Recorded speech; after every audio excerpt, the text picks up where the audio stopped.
She had a quite conventionally life, but she also fostered aspirations of Hollywood's brilliant lights. Following earning a degree from the University of Minnesota, where she pursued her art education in theater, she started out in productions in regional theaters and gradually paving the way for the entertainment sector. Her early struggles demonstrated the resolve, talent, and fortitude that would turn into a defining feature of her work. She was employed diligently to strike a balance between tiny duties as well as the demands of competition Hollywood while she was a mother. A significant discovery was made in the late 1970s. Upon being chosen to play Jennifer Marlowe, the stylish and knowledgeable receptionist, Cincinnati's popular comedy WKRP, she shot to national prominence in this role, fame, and turned into what made her unique top profession. In contrast to the usual blonde-era's bombshell archetype, the way Anderson portrayed Jennifer broke ground by fusing wit and beauty, assurance and profundity. She performed thorough with a strong sense of humor that garnered her 2 awards and critical acclaim, nominees for Golden Globes. In addition to 3 nominations for Emmy Awards, audience loved her, not just because she was beautiful appearance, as well as her capacity to turn Jennifer developed into a strong, astute lady who demanded respect from her masculine alias. Even now, WKRP in Cincinnati is still her most famous piece, and admirers cherish how Anderson transferred what would have been a single-dimensional figure into a pioneering role model on television. Apart from WKRP, Loni Anderson constructed a varied career in movies and television, miniseries as well as cameos. She participated in shows like the Jane 1980s Mansfield Story, in which she represented another legendary figure in Hollywood, demonstrating her versatility in dramatic. Among her cinematic credits are appearances in the 1983 Stroker Ice with Burt Reynolds, in addition to TV dramas and comedy that go further strengthened her standing as a flexibly. Over the years she developed into a recurring character in television films of the 1980s and 1990s, frequently depicting stylish strong ladies who reflected features of her own character. Once she has established herself as a widely recognized brand in the late 1970s and early 1980s. When she made her breakthrough as Jennifer Marlowe on Cincinnati's WKRP, Loni Anderson persisted in assuming initiatus that demonstrated her charm and presence on the screen. She was awarded the prominent part in the NBC detective show. She co-starred in the film Partners in Crime, in addition to Linda Carter, another legendary TV personality most recognized for portraying Wonder Woman. The show followed Twoglitzy ladies who collaborated to operate an investigative organization that combines mystery with action and humor. Despite the allure of observing to adored television actress Escalically, the program tried to discover its reviews were ambivalent and was unable to attract a consistent audience, causing it to be cancelled after just 13 episodes. Partners in Crime is still a cult, though interest for viewers of television from the 1980s. They remember the chemistry with fondness between Carter and Anderson. Unfazed by the series' brief duration, Anderson kept looking for Additionally, she starred in 1986 in Easy Street, another sitcom. This she assumed the position of LK over time. McGuire, a rich widow who unexpectedly lies she must share her opulent Beverly Hills mansion and her grounded uncle and cousin. The sitcom made an effort to extract comedy from the conflict between lives of the wealthy and the Andersons' star power, and the working class was essential to the promotion of the show. Even though Easy Street lasted for 22 episodes, it eventually did not capture the critical success or ratings it was what the network had hoped for, considered to be a commercial as well as significant letdown. However, it illustrated Anderson to continue experimenting with humorous parts in her ongoing performance on television during prime time through the middle of the 1980s. As the decade came to a close, Anderson moved more toward television, which played a vital role in her work during that time. She showed up in 1988's Whisperkill, a gripping drama in which she portrayed a TV reporter looking into a number of murders, demonstrating her ability to manage darker, more dramatic content. She starred as well in the thriller Too Good to Be True 1988, that enhanced her reputation even further as an actress with versatility who could strike a balance of glamour with a dash of passion. These were created for TV films might not have had the reputation of sitcoms on networks, but they permitted Anderson to exhibit her range and maintained her visibility to viewers who persisted in linking her to both charisma and flair for the dramatics. In 1992, Anderson made his big-screen comeback with Munch, a comedy-drama fantasy movie with a family focus about enchanted being that aids a young lady overcome obstacles at school and eighth. Anderson was a key player as mother of the boy, providing warmth and relatability to the role. Despite Munch's evaluations were conflicting, and only despite its meager box office performance, the movie is noteworthy for being the first time that Jennifer Love Hewitt would go on to become a big star in both movies as well as television. Munchie for Anderson acted as a stimulus for her ongoing gapple to audiences in the family and her capacity to switch between television movies. In 1993, the year after, she went back to watching television, assuming a consistent role in the sitcom a variation of the well-known Empty Nest, a medical comedy, which itself The Golden Girls was associated with it. In the last scene, Anderson joined the cast, season as the brazen and intimidating Casey McCoffershard hospital manager. Above throughout 22 episodes, she inhaled her comic to breathe new vitality into the series, timeliness and imposing appearance. Although the program only received mediocre ratings in last year, critics gave it high marks. Anderson's act, pointing out that she brought humor and vitality to the group. Her performance on Nurses confirmed her ability for humor and her capacity to make a series that reflects her personality. In the 1990s, Anderson additionally made appearances as guests on well-known programs like Sabrina the Teenage and Melrose Place, which demonstrating her ability to notice with even short roles. She made an attempt at a major in 2003. The sitcom's return to television. Mullets is an oddball television show about two brothers sporting unique hairstyles and unusual ways of living. Anderson portrayed Mandy, their mother, Mullet Hadeker, with his refined manner humorously compared with her son. Even though it's Sadia and Anderson's passionate, the Mullet's performance was received with low ratings and unfavorable reviews, can lead to its demise following only a leap. The collapse of the performance signaled a moment in Anderson's professional life as it became evident that obtaining a long-term leading role was turning into challenging in a quickly shifting television environment. After the disappointment of that, Anderson's visibility in the Mullets, the entertainment sector, shrank significantly. Although she never formally having given from performing, she greatly decreased her workload and only showed up occasionally in supporting roles. Later on years, she appeared on shows including Keen Up, the role of Baby Daddy, and Love You Moretni, but enduring components Thathril devoted followers. Additionally, shined the digital sphere, making an appearance in the web series My Sister Is Thus Gay, which represented the expanding pattern of well-known actors experimenting using internet-based platforms to expand your audience. These appearances,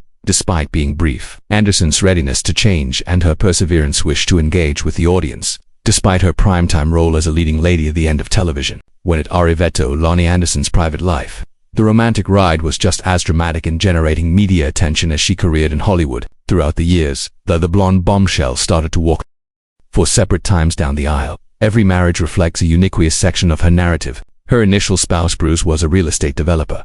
She married Hasselberg in 1964 when she was merely a young lady dreaming of being famous. Despite that marriage lasted for a brief time, only up until 1966 she was left with one of the best blessings in her life. Her daughter during the union, Dedra, was born. That early Anderson's first taste of marriage, of heartbreak, family, and love setting the backdrop for what would eventually become a lifelong pursuit of both friendship and dance steadiness. It was her second marriage. After a few years, when she tied thigh in 1974, she married actor Ross Bickle. The two weathered the ups and downs for 7 years, the entertainment industry's ups and downs. However, as her fame grew on Cincinnati's WKRP, the strains of notoriety put pressure on their connection. Near the conclusion of this, Anderson's personal life and marriage, Beckham involved with her career on, in which she admitted to having an affair with Gary Sandy, her co-star in WRP. The romance, the two cast members were captivated by one other. Admirers.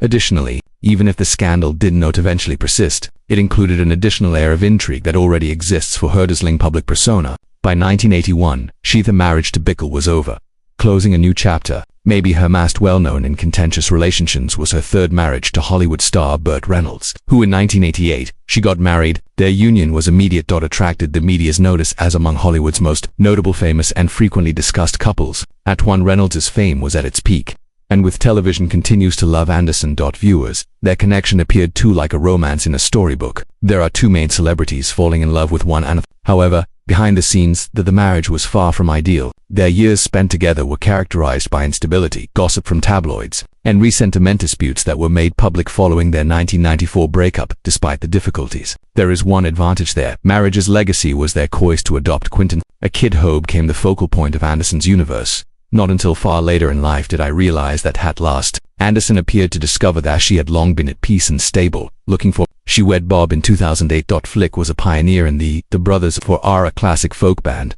Their later meeting was not a coincidence. Life, but instead, a resurgence of a relationship that had started decades earlier. Initially, the two had crossed paths at a Minneapolis film premiere long before Anderson became a television personality. Even so, life took them in various directions for a long time. In the end, fate brought them back. Collectively, their union lasted until latter moments of her life, designating Flick as the individual who ultimately supplied Anderson with the unwavering affection and friendship she had wanted to find it all along. Past her, Anderson's most proud role in marriage as wastehead of the grandma and mother, alongside her Dedra, her first marriage's daughter, and Quentin, her adopted son. With Anderson and Reynolds valued family life. Despite Hollywood's mayhem, by way of her kids, she ultimately embraced each of the 4 grandchildren brought her immense happiness. To her, Those relatives, the relationships lasted much longer than any headline or show. 79-year-old actress Loni Anderson, who is elderly, has finally broken her silence over what she characterizes as the most excruciating and embarrassing period of her life, her marriage to Burt, a Hollywood celebrity. For many years, the pursed public viewed the union as a glitzy tale of love that brought woe of movies and television's most familiar figures from the 1980s. Behind but in the sequences, Anderson disclosed that her and Reynolds' union was a persistent tempest of treachery, emotional upheaval and manipulation. People believed that we were the ideal pair, Anderson acknowledges. However, the reality was rather different. What the image of the world saw was glossy, but what I endured was a nightmare. Anderson clarifies that right from the start, when their relationship first started, there were red flags she made an effort to ignore. For his charm, Burt Reynolds was adored. He was also a man with swagger and fun, afflicted with deep-seated needs and fierce for command. He desired for the world to witness. Sanderson portrays him as this macho leading man, remembers, however. In private, that requirement for dominance permeated every facet of our union. I thought I would never be able to just be myself. I needed to fit into his notion of the ideal wife. Above time, Anderson states this sentimental she felt confined and suffocated, silent. Despite the fact that she kept her bravery for the general public, the majority of startling disclosure.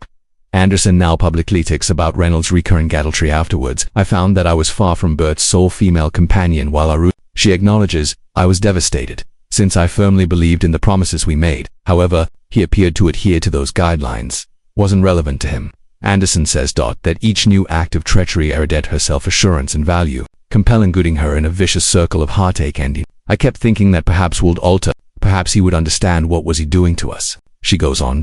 In actuality though, he didn't want toe shift. Another unpleasant experience was financial treachery. Blow. According to Anderson, during their divorce, she was shocked to learn that extent of Reynolds' poor handling of their case. He appeared on national television, and that I had made him bankrupt. Anderson remembers with resentment. It was embarrassing and it was untrue. He was the one engaging in careless finance arrangements. Yet I was portrayed as the public discourse, driven by Reynolds' notoriety and charm, which left Anderson is known as the frigid wealthy ex-wife, a term was never true. I wasn't after his cash. Peace was what I desired. Two wanted to leave, and they wanted dignity. The marital emotional toll, according to Anderson, persisted long after 1994. The divorce was finalized. She acknowledges carrying years of shame, embarrassment, and guilt, mostly due to Reynolds' tendency to place the blame on her. He was excellent at giving me the impression that everything was my fault, she says. When you're alive using such emotional manipulation, after a while, you begin to believe it. Nevertheless, Anderson highlights that she has at last reached a stage in her life where she refuses to continue bearing the weight.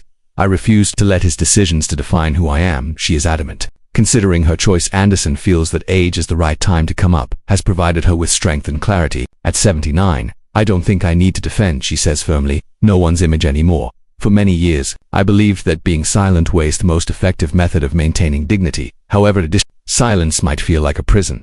I've come to understand that speaking the truth is the sole means of releasing oneself. She emphasizes that her narrative isn't a brutation or resentment, but regarding voice following buying Zalent for a long time. In spite of that, Anderson has discovered unpleasant memoria security and contentment in her latter years, especially through her long-term union with musician Bob Flick.